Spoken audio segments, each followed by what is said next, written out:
Are you ready for this episode of StevensGarage216? I am. Let's get to it.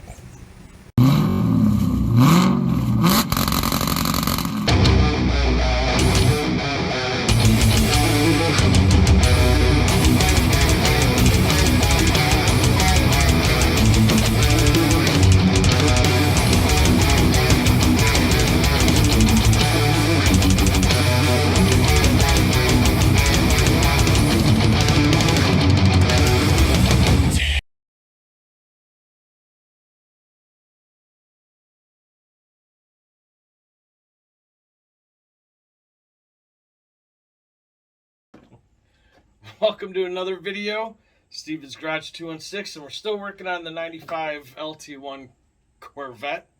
I almost said Camaro. As you seen in the last video, we left off where we got the lifters put in and the hold downs and all that other stuff put in. I kind of forgot where I left. Well, not forgot where I absolutely left off, but I've got a couple of different things going on. Hey, listen, I'm screwing this intro entirely up, but I can edit most of it. But what I'd like you to do is, if you can, go down, hit the like button, subscribe, make sure you turn on the notification bells, please. I thank you very much.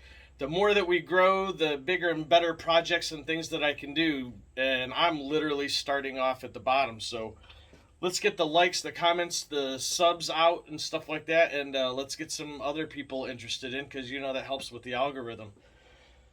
We're going to get right back on it. I want to show you where I left off. I think I made a video, but if not, we're just going to go over a couple other things really fast. I'm going to show you what I did with the intake, what's going on there, what's going on here. This is the engine just out of the screen, and right there's the intake. Let's get to it. All right, so here's the engine. We've got it at top dead center. Here's a way to tell if you got your thing off. I don't know if everybody has a keyway slot in their crank. This is older crank. The original crank that was in this wasn't able to be turned or done anything with, so I got this used. This was able to be turned and repolished, but kind of there. You can see where it's at, pointing at about 1:30, 2 o'clock. Here's another way to tell, is that our dowel rod for the cam is over here at the 3 o'clock position, in line with this here, running right through. And I used the camera snake, which I already put away, but I went in through the spark plug hole of number 1, and seeing that it was the piston is all the way up at the top. So cam gear, so the cam gear, the crank, everything tells me that we're at top dead. And on number 1, I don't have any lifters pushed up or anything right now from the cam. So, and then over here we've got the intake. We ported, gasket matched the runners here on the intake. We got new fuel injectors on. We polished the fuel rails, and then we painted in between and polished the bars there. Polished this fuel rail, new fuel injectors on the other side, and then we opened up our ports here to 58 millimeter, or I should say just under. I'm going to clean that little bit of paint off there, although I know it won't do anything. We got the map sensor in place, and this thing is ready to go on. I'm actually wondering if there's enough room. I think there is enough room. I think we can put the intake on, and nothing will be in the way. So let's see. We know we're at top dead center. I already explained all that. Blah, blah, blah. I'm thinking.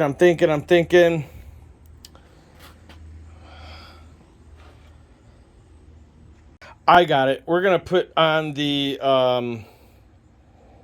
We're going to put the harmonic balancer on today and get the OptiSpark on.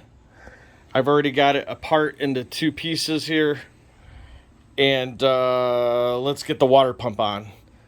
Everything else should be easy to do inside the car, but putting that stuff back on is a little bit of a pain in the butt.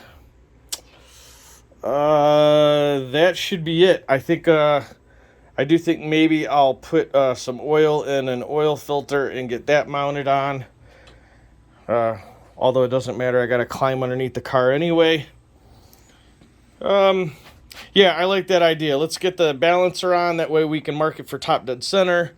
We can get everything marked and set up properly and go from there. All right, so we've got our snub, the end of the balancer. We've got a little bit of fresh black paint on there, and we've got ourselves a white marker pen, and we're just gonna kind of highlight the mark that looks like an arrow on there. Also on the top here, we already know that that means top dead center. So we've got all that. We've got those three things there marked out. Let's get the snub nose onto the end of the crank there. All right, so what we're gonna do is, like I said, we got our snub painted a little bit of black on there. We marked our top dead. We marked that at 12 o'clock. We're gonna slip this on right here like so, making sure that we're keeping that mark right at 12 o'clock. And then if you remember in the one video, the tool that I made using partially one of these, which, you know, everybody snaps them. We've got a long dowel rod here. I'm going to run that in, and I'm going to take it all the way down until it stops. All the way down, because again, you're applying so much pressure on this. You don't want to be just a few threads in and have it rip them out. So you're going to run that all the way in, your dowel rod here, as much as you can. And that feels like that's it right there. And then we've got our big washer here. Got this nut. We're going to run that down.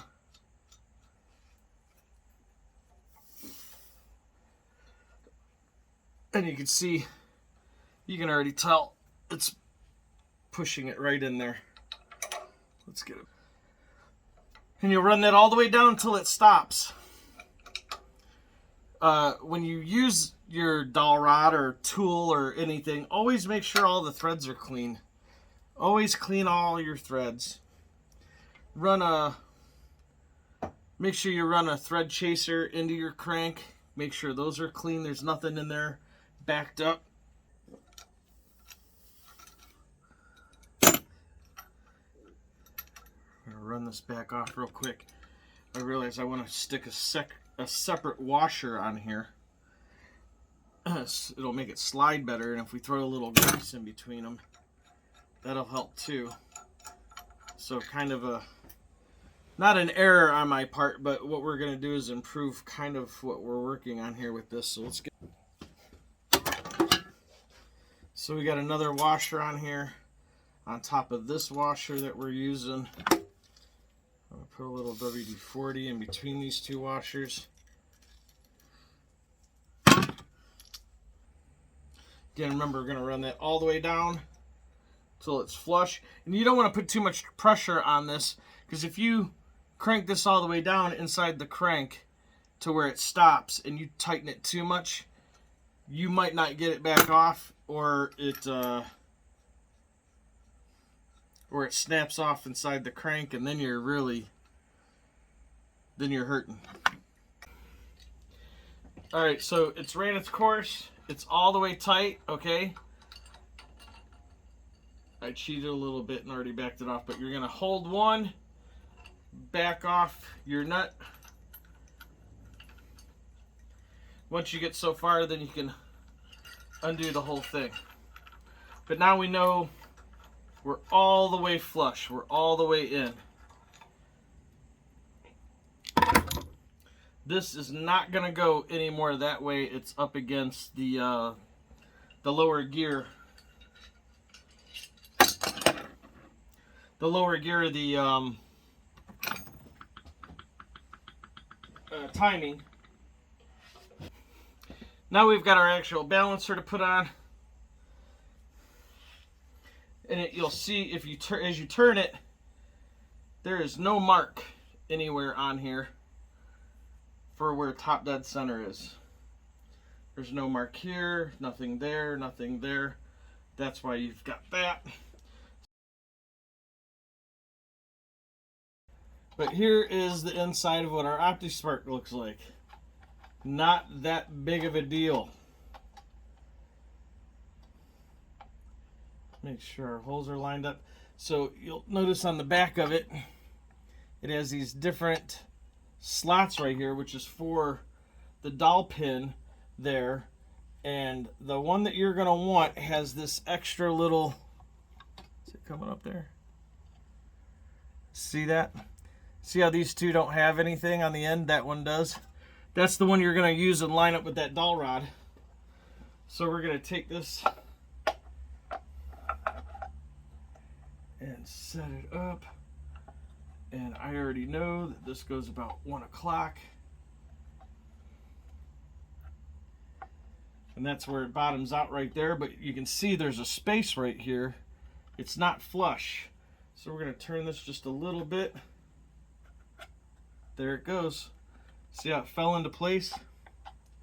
And you can see that doesn't turn. We're right on that spot on the cam. And then we've got our cover here that goes on. And watch me not get it on now because I was too stupid and put the balancer on. Man, it's mistake after mistake after mistake today after I just did this too. All right, here's where we're at. You saw I just had that little mix up, so I just shut the video down, shut the camera down, and just fixed what I did. Corrected myself, did what I needed to do. Here we go. There we go. We got the OptiSpark on.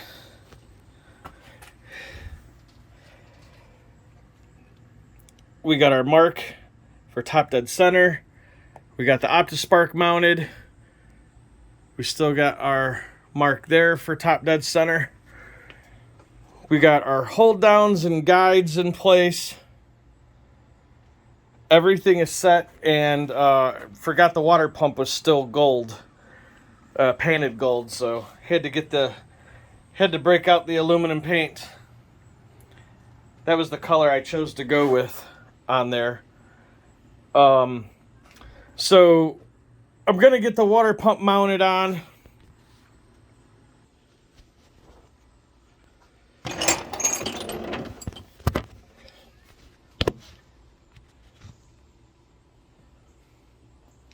I'm going to get the water pump mounted on, get a couple other things.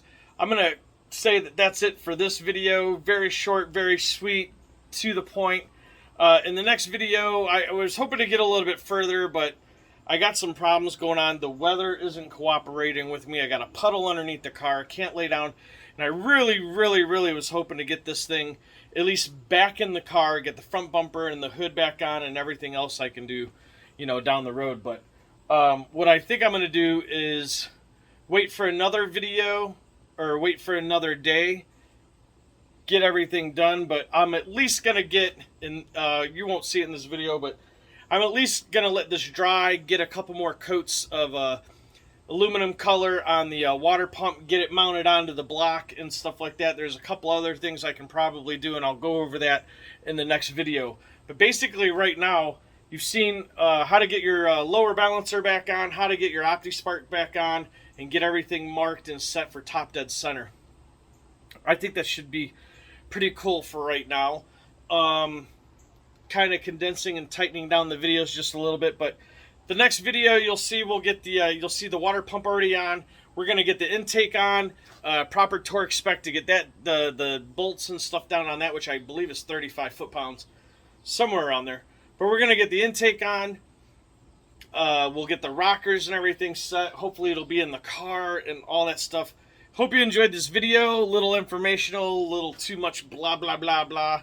And sorry for the screw up, but at least you guys seen it. And I corrected myself as soon as I could because I did not want to get so far into it and not been able to do what I can do right here on the stand. So we'll see you in the next one. Thank you. Like, comment, subscribe. Have a great day.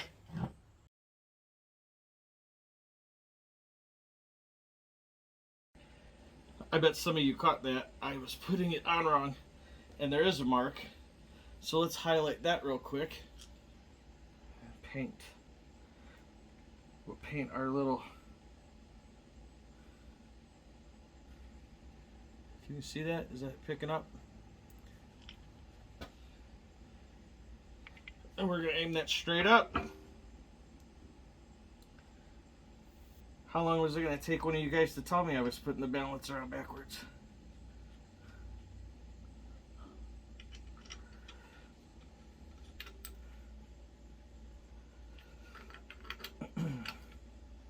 We'll just go around equally, turning each one a little bit until it's down flush. I'm not going to run just one. Now we're going to take a look inside the book and see if there's a foot-pounds for this and how much is it. Alright, so according to our book here, our balancer bolt in the center here and the three that hold the dampener on is 60 foot-pounds. So we're going to break out the foot-pound torque wrench and we're going to run those down to 60 foot-pounds. Alright, so I got some thread lock Loctite here for my center bolt. We're going to run some of that on there. I've heard all the horror stories about the balancer coming loose, coming off, warping, all that stuff. So I'm going to take an extra measure and make sure that this bolt does not back off. The center bolt down, get these down, and then we're going to get right on to putting the OptiSpark on. Let's get to it.